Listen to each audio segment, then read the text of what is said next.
နေ့စဉ်မြန်မာနိုင်ငံတဝန်းကလူတွေ brand ရဲ့အကြောင်းကို social media ပေါ်မှာပြောနေကြတာတွေကိုတွေ့ရပါတယ်။ brand ရဲ့အပေါ်မှာချီးကျူးမှုတွေမချီးမြှင့်မှုတွေနဲ့သူတို့ရဲ့အမြင်တွေစသဖြင့်ပြောဆိုနေကြတာပါ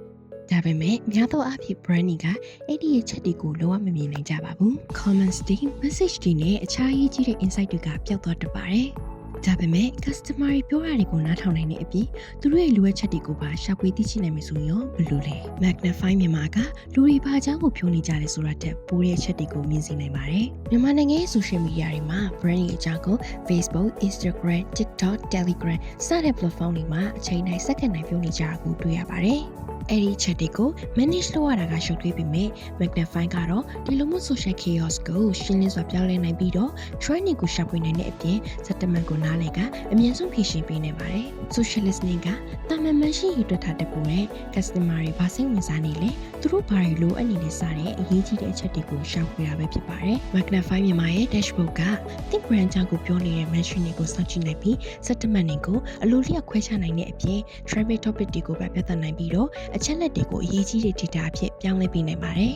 ။ customer တွေကကို brand ကြောင့်ကိုအမြင်ပြောနေကြတတ်ပါတယ်။သင်ရောတကယ်ပဲ customer တွေဘာတွေပြောနေလဲဆိုတာကိုနားထောင်နေရလား။ Magnify မြန်မာနဲ့အတူလူတွေပြောနေကြတဲ့စကားသံတွေကိုသင်လုံငတ်အတွက်အကျိုးရှိတဲ့ insight တွေအဖြစ်တို့အခုပဲပြောင်းလဲလိုက်ပါ။